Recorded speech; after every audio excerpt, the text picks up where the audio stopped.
Hi guys, I'm making this video today because I'm angry, livid and furious with certain members of the independent filmmaking community.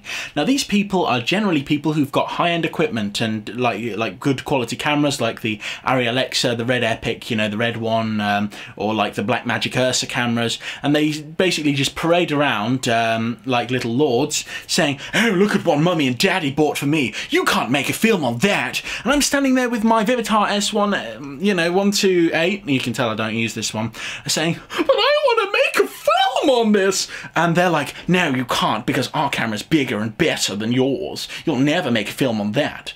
That is not the right attitude to take for someone who's got a camera like this, you know? Yes, it's a bad camera. It delivers an awful image, and it was not worth the £20 that I paid for the demo video that I still haven't made, because I don't even have any SD cards that will work in this wretched thing. Alright? But, you know, it is still a camera. And somebody out there wants to use one of these to make a film, and it is not for you to say you can't make a film. Alright, that is ridiculous. You know why? Because the majority of films that I see made for like these 5-minute films that are made by people who put down other people, they're usually all of these boring, crappy films where you've got like a whole boy meets girl situation. And you know, you've got the boy and he's like, "Hi, I'm gorgeous, look at my amazing hair." And then the girl is just like, she's just like, "Oh, aren't you sexy? Look at me, I wish I'd worn lipstick today." And then he's like, "Well, don't worry, baby. It doesn't matter. Let's just have sex." What was that? You know? That is basically every independent film filmed on a Red Epic or Arri Alexa, all shot over the shoulders, over emotional crap between two characters that you can't care about. They're awful. You know? There is no substance. No meaning behind any of it. The scripts are appalling, and you just sit there thinking, "Oh my god, is this a movie or is this torture?" You know, when you're watching it on the internet. But somebody who uses a camera like this will have to think, maybe I need a bit of a story, you know, maybe I need a bit of this, a bit of that. Now, I've made a lot of mistakes when I've made films. One of the main mistakes is I focus too much on dialogue, and I also try and have scenes where characters will talk. One character talks, one character talks, one character talks, one character talks, and they are basically all, you know, there are no cuts between it. And a lot of people find that very, very boring to watch, and I've learnt things like, for example, maybe shooting parallax when I'm shooting two people talking like that, you know. That makes more sense. But, for example, if you want to have that sort of thing where you've got a rehearsed scene and you've got two actors who actually want to show that they can act, rather than just people who say one line of dialogue and then the camera thing cuts and changes, I find that really boring. Most of the time it's a static over the shoulder shot. The director has just said to the girl, "Say this line, say this line, say this line." And she's been like, "Wow, isn't it nice to see you today? I am a girl, I have boobs." And he's like, "Hi, I'm a guy, and I've got boobs as well." And she's like, "No, silly, you've got moobs." Actually, that's far too good to be these films. You know, they've got no energy, no emotion, no depth. And if they do have emotion, it's overdone, and it doesn't really make much sense. And it's all been shot in really, really high quality, say 4K, and they've shot it in a high bit rate, and then this is for YouTube, which means that they're going to have to compress and reduce the resolution, and it will just look like a gigantic Titanic mess. Alright, now, the point of this video really is you can shoot a film on anything. You can shoot a film on your phone. It's going to look awful even if your phone does 4K, because everybody who has really worked with cameras for a little while will know that your film cameras and your phone cameras are atrocious. This Samsung Galaxy S5 boasts a really good camera. It's not. There was the Nokia Lumia that offers a really good camera, which is not, you know.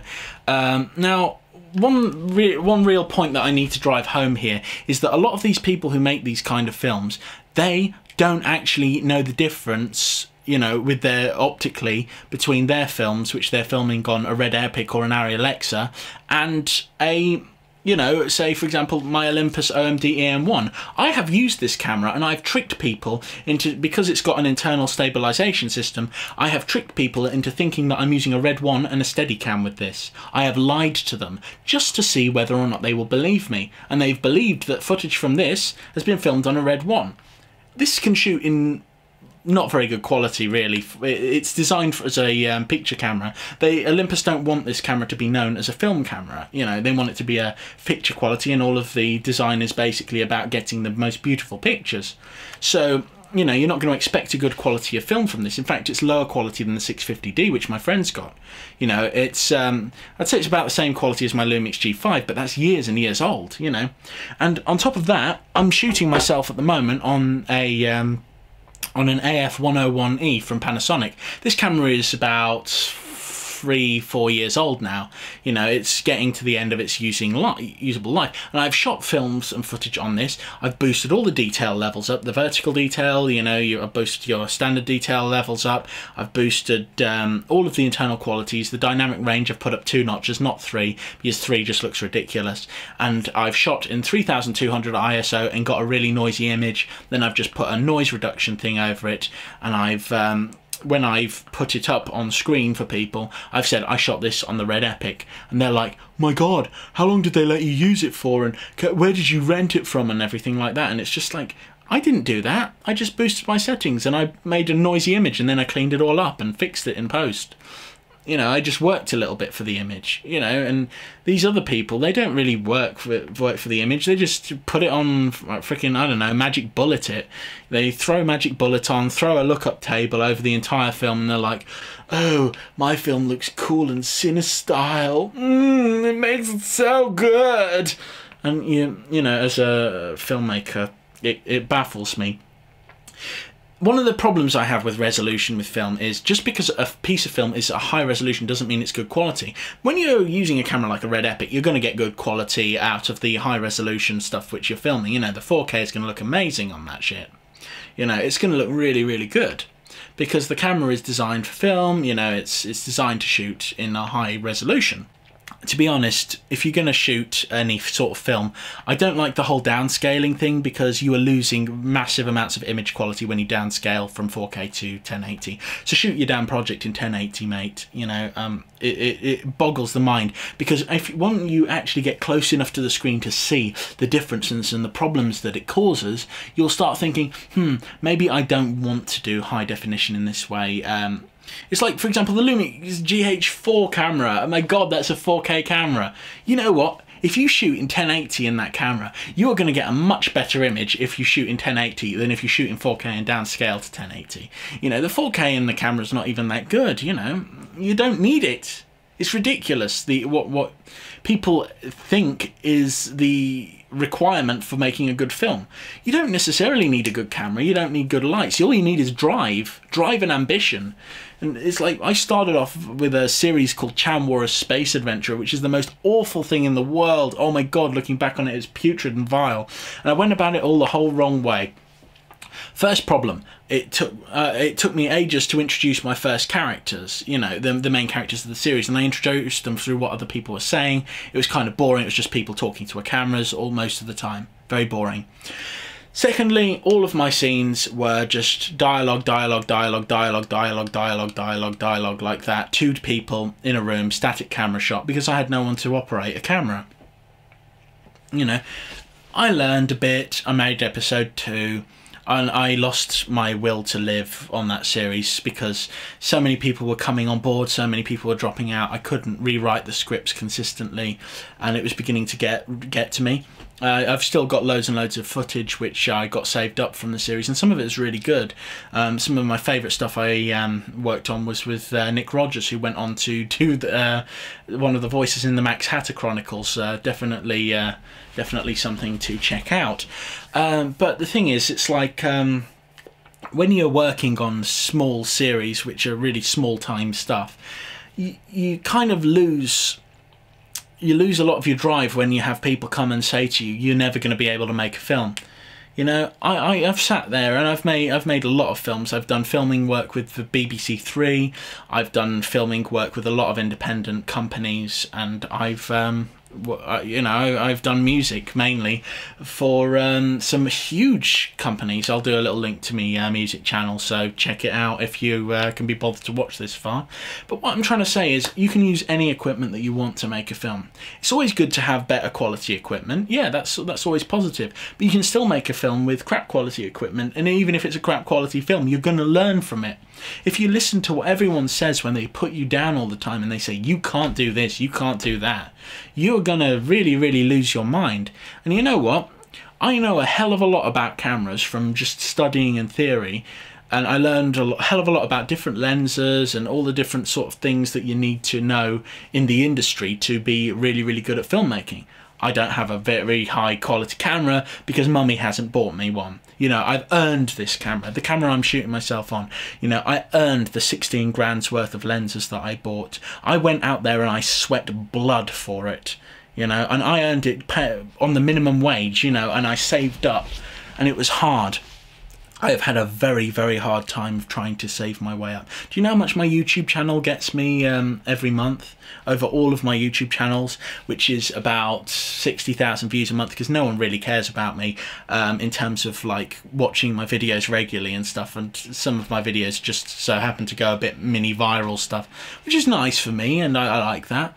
But because I'm not really that charismatic or good looking or indeed that talented, you know, there's people like Shane Hurlbut who I have learned so much from, and I'm just passing that knowledge on to you. And the people who subscribe to this channel and they listen to me, I appreciate every single one of you. You know, if you've got a question, I'll try and answer it. If you want to insult me, you know, I'll fight you back. You know, it'll be great. We can have a little fight. But the thing is, not all of the sometimes YouTube doesn't allow me to respond, but I will try and respond to you if you leave comments. If you don't get a response within, say, a week or something, just leave another comment. I'll try and respond to it if it lets me. You know, if you've got it on your channel set so that people can't respond to your comments, if that's possible, you know, turn that off. I'll respond. I will talk. You know, I'd like that. I thought that was a spider. Sorry, that freaked me out. I don't like spiders, by the way. The thing is, at the end of the day, it really doesn't matter what equipment you're filming on. I know I've said this a couple of times, but I tend to ramble. Sod the people who use the higher quality equipment. And you know what? It's like people who go out there and win the film competitions, and it's like they win, like, for example, a Blackmagic Pocket Cinema camera and stuff. And you just think to yourself, wow, you went out there, you won that little Blackmagic Pocket Cinema camera with your Red Epic. What are you going to do with that? What are you going to do with that camera? Do you even have any lenses for it? No. They just take the things that other people could earn and could help other people with. And these people with their high-end cameras and everything, why aren't they working for the big companies? Oh wait, it's because they lack something. Is it dignity? Is it self-respect? Is it morals? It could be any number of different things. Usually it's a massive egomaniac attitude problem. I mean, actually, here's a very important point. If you're shooting on a camera like this, alright, so this camera does 30 frames per second. Alright, and that's its standard at the moment. It's getting an upgrade soon this November actually, but its standard is 30 frames per second for its operating shooting, and you can't change that. But you can change the image quality from high resolution 1080 to 720. And when you change the 1080 to 720 on this camera, it looks a lot better because the camera's computer is scanning a lot less of an image each time, and it can focus on getting a much better image. So sometimes if you've got a medium range camera that does that has only cost you, say, a couple of £100, you can shoot in 720 and actually get a better quality image than your 1080. Yes, 1080 will give you a bit more detail, a little bit more of this, a little bit more of that, but 720 can actually give you a nicer image, one which is better for, you know, your visual spectrum. Anyway, I'm rambling and rambling and rambling. Basically, to summarise any points that I may have made during the video, don't go for the boring guy and girl situation, alright, in the things. Yes, we know guy meets girl, there's an over-the-shoulder thing. Girl talks over the shoulder to guy. It's a boring conversation. They end up kissing or they end up walking away from each other. You know, it's a very boring film. Nobody cares. If you want to make a film, try making science fiction. I tried to make a science fiction series a while back, screwed my life up, but I learned so much from it. Sci-fi is without doubt the hardest thing to make. Horror is one of the easiest. So if you want to make something easy, do horror. You can make a found footage film really easy. Little link to my found footage film here, which I did, which is a parody of all found footage. You know, I shot that on the AF-101E, but you don't need that to make a found footage film. You know, you can actually make a good one if you're filming in, you know, 640. You know, get a good image. It's fine. Go for it! It's amazing! But yeah, don't listen to people when they say you can't do stuff, because you can do stuff. The reason they say to you you can't do stuff is because, well, maybe they're a bit insecure, or they've got psychological issues, or they believe you can't do stuff without equipment. But they're wrong. Anyone can make a film. One of the film companies I work with, Dead Good Films, they've made films on really crap quality cameras that have sold loads and loads and loads and loads of copies. You know, there's like Dracula versus the Ninja on the Moon. God knows how that got sold, but it sold loads and loads and loads and loads and loads of copies. Alright, and that was made on low quality equipment. It was not made on a Red Epic.